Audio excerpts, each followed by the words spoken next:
ate mulowooza abatuuze tebalumbye maama, abatuuze tebalumbye maama ewaka. Bino byonna Mpuuga gwo bireeta. Nagamba Mpuuga, nagamba abantu baagala Kyagulanyi, tolumba maama, tomukozesa nsobi. Kati abatuuze balumbye baagala gajjajambula basisita. Abatuuze balumbye wali mu nnyendo mukungwe we twaziise babagamba muwaayiriza mutya. Basisita badduse waka batiddewo. Neddala Mpuuga, kati olaba ebintu we bigenze.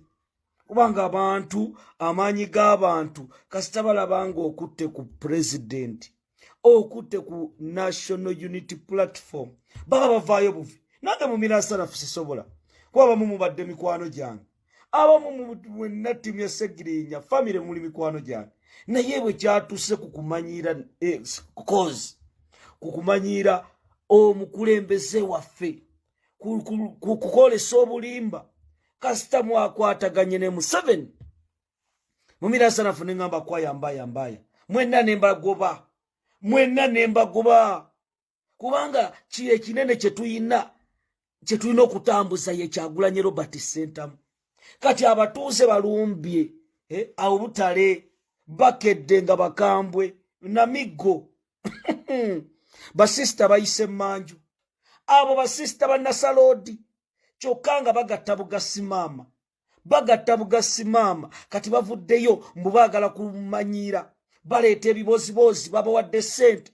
Sseggirinya yali ng'abonaabona ali mu kooti nga basisita tebalabika. Mpuuga yabakozesezza n'abalimba mu kamera nti mwogere miliyoni 600, bonna ne basirwala. Mwanyinaze liita kalungi, salaamu alaikum wa rahmatullahi wa barakatuh. Kati abatuuze eggaali egenze waka. Allah subhanallahi, eggaali egenze waka ebadde enkambwe. Era eggaali eno ngenda balagako ku bibaddewo ensi ebirabe. Era Mpuuga njagala ojje ku vidiyo eno nsooke mbaabye.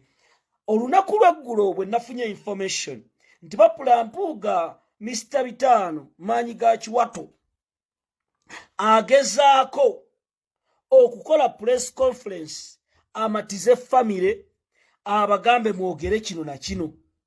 Era Mpuuga missioni ye ey'okulaba nti bawamba omulambo, okulaba nti Sseggirinya bamukolerako ebyobufuzi, najja n'alimba muganda wa famire n'amugamba totya ngenda kuwa ssente, n'asooka n'amuwa miliyoni 10 gy'amusooke mu birabe, n'amuwa miliyoni 10. Bwe yamuwa miliyoni 10 njagala mulabe ebintu bino kubanga wendaga wagenda beera wazibu. Yasooka n'amuwa miliyoni wabula maama ne famire y'omugenzi mwekoze ebintu, era embeera gye mutandise otteerawo okusindiikiriza abantu gye mugenda ofuna bwe munaatandika okusindiikiriza abantu mujja kifuna kye mwetaaga mu bbo. Wabula nze kye nsaba mwandyekumyekumye ne muddamu akategeera akatono. Newankubadde twafiirirwa ffenna twanyereddwa, oba mukitegeera twanyereddwa nnyo kusinga ffe abadde bamwetaaga ng'eggwanga. So bye mutandise okukola ebyambyone,